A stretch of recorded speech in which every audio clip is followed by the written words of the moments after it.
My name is Michael Carter.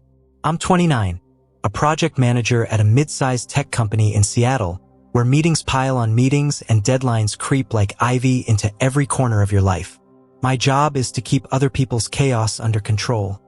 Yet somehow my own life has been slipping through my fingers like water. This is the story I've never told anyone. I call it, my friend's fiancée came to my house and asked, "Are you alone?"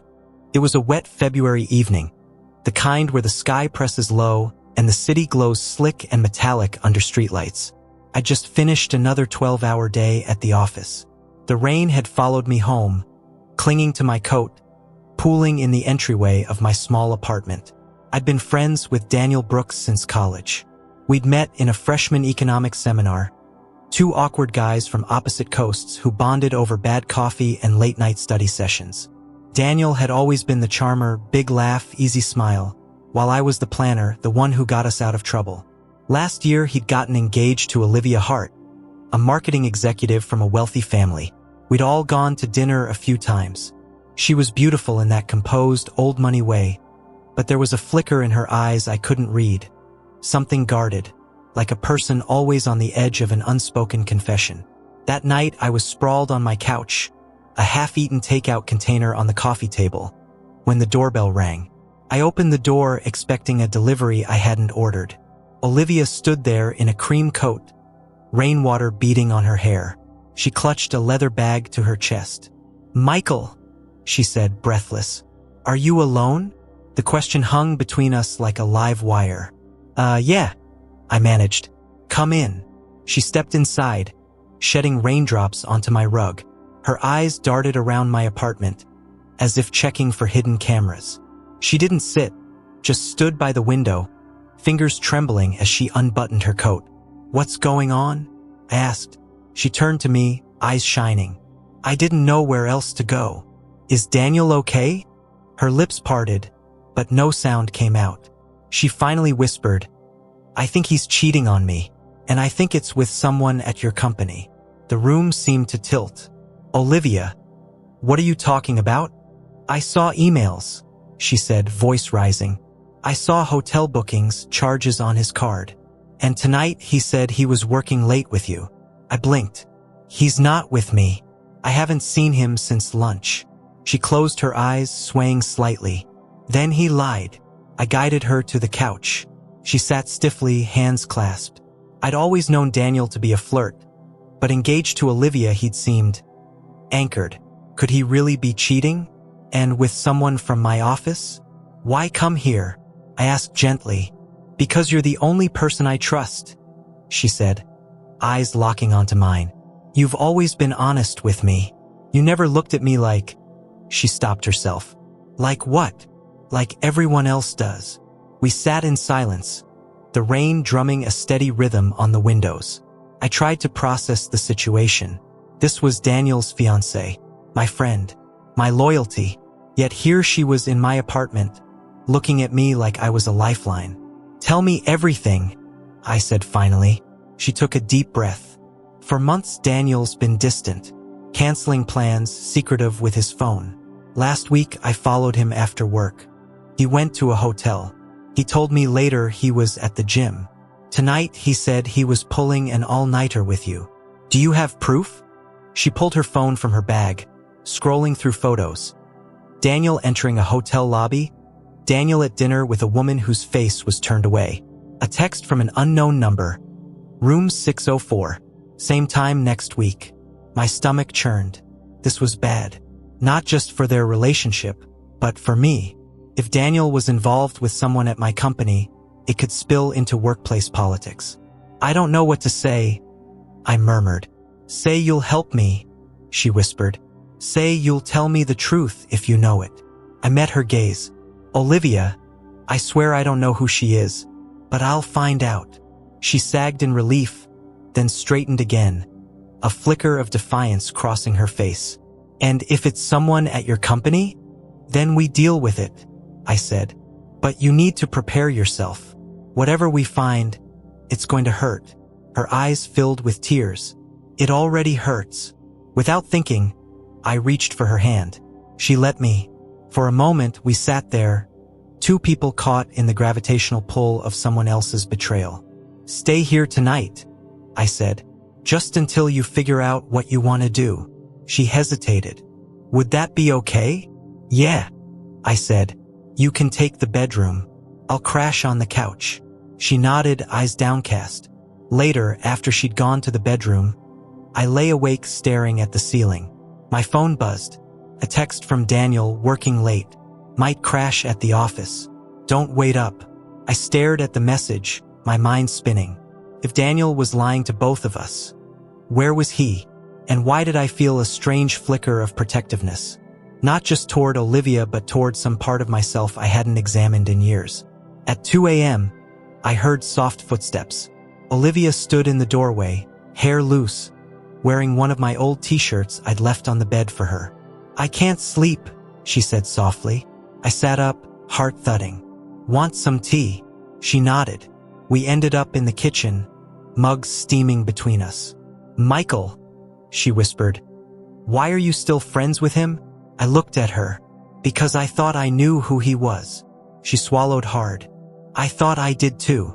The air between us was taut, full of unsaid things. She reached out as if to touch my hand, then pulled back. I'm sorry, she murmured. This isn't fair to you. You don't have to apologize, I said. We sat in silence until the rain eased into a gentle mist. Then she stood. I'll try to sleep. Thank you for everything. After she disappeared back into the bedroom, I leaned against the counter, staring at the dark window. Somewhere out there, Daniel was making choices that could destroy everything. And here, under my roof, his fiancée had turned to me for help. I didn't know yet that this night would set off a chain of events that would change all three of our lives forever. For a moment, the room felt like a sealed vault of unspoken things. Her perfume, a faint trace of lilac and rain, made my kitchen smell foreign, like a place in someone else's life. I shouldn't have come here, she murmured, still gripping the edge of my counter as though she might fall. But everything at home is... She stopped. I didn't know where else to go. I wanted to ask what happened. Instead, I just said, sit. My voice cracked like dry wood. She perched on the chair as though it were a witness stand. He's not who you think he is, Matt. Her eyes lifted to mine, wet and defiant. The man you call your best friend, the man I'm supposed to marry, he's not. She swallowed. He's not faithful. He's not honest. It landed like a punch. My own pulse in my ears. I thought of every beer we'd shared, every pep talk, every story of his new promotion or his gym sessions. Was it all a mask? Why tell me? I asked quietly. Why tonight? She pressed her palms to her eyes. Because tomorrow I'm supposed to announce our engagement officially. My family's flying in. His too. And Her voice cracked. I'm trapped. Her vulnerability cracked something in me too. The old instinct to protect her. The same instinct that had flickered months earlier when she'd laugh at some offhand joke I made at the office and then glance quickly at him, as though worried he might see. I can't make your decisions for you, I said. But you're not trapped here. Not with me. She let out a bitter laugh. Don't you get it? You're the only one I can trust. She reached across the table and touched my hand. Not seductively, but like someone holding onto a railing in a storm. And yet I could feel my heart doing somersaults, shameful and electric. Don't, I told myself. Don't cross the line. Then a sound at the door. A key turning. My chest tightened. Only one other person had a key to my place. Eric. What? She began. The door opened and in came Eric, my best friend, in his dark wool coat.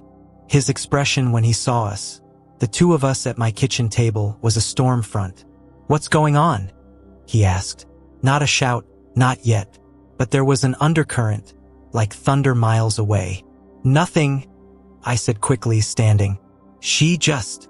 Nothing. He laughed once, hollow. She disappears from the hotel where we're hosting our families. Shows up at your apartment, and you call that nothing? I opened my mouth, but she beat me to it. Eric, I needed to think, she said. I needed space. Space. He stepped forward. With him.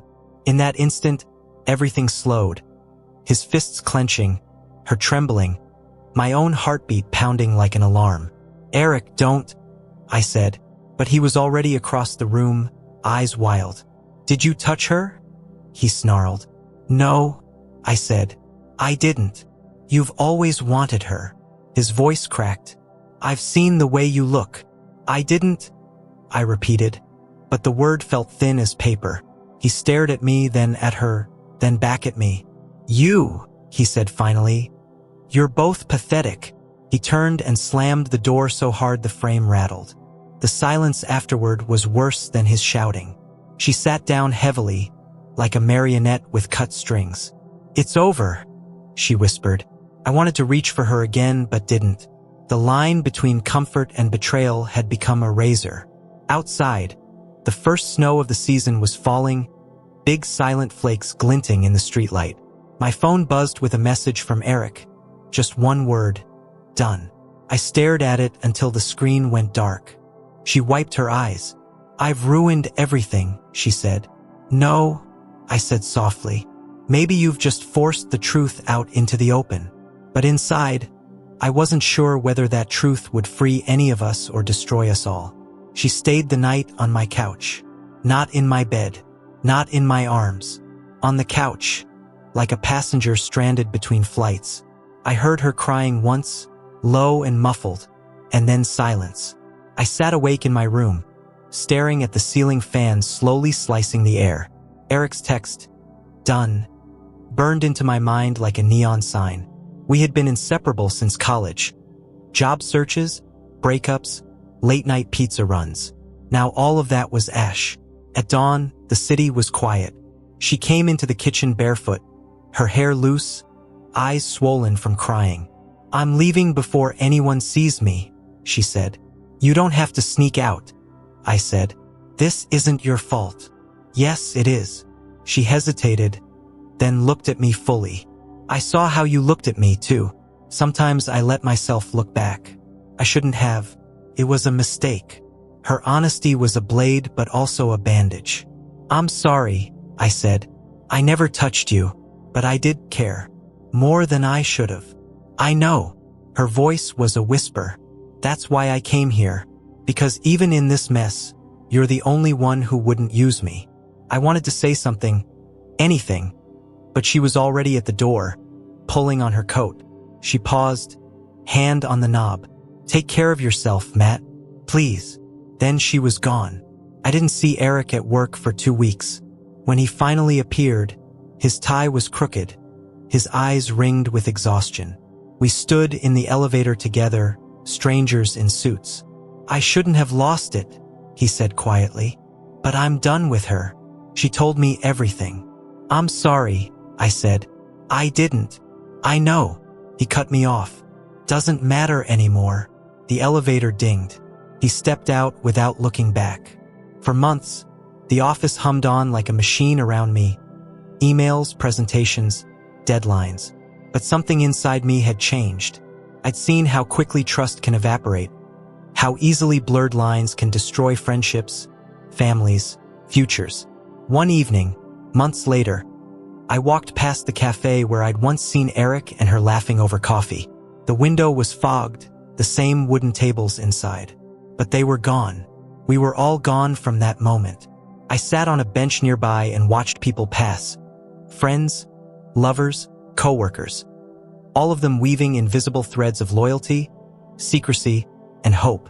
And I thought, love without honesty is just a slow betrayal. Friendship without boundaries is a fuse waiting to burn. And sometimes the most painful choice, walking away, telling the truth, staying silent when you want to confess, is also the most merciful one. That night, I wrote in my journal for the first time since college. Just one line. "This is the story I've never told anyone." I call it My Friend's Fiancée Came to My House and Asked, "Are you alone?" I closed the notebook, turned off the light, and sat there listening to the hum of the city. My heart still hurt, but it beat a little steadier. Because sometimes survival is a quiet thing. Sometimes redemption is too.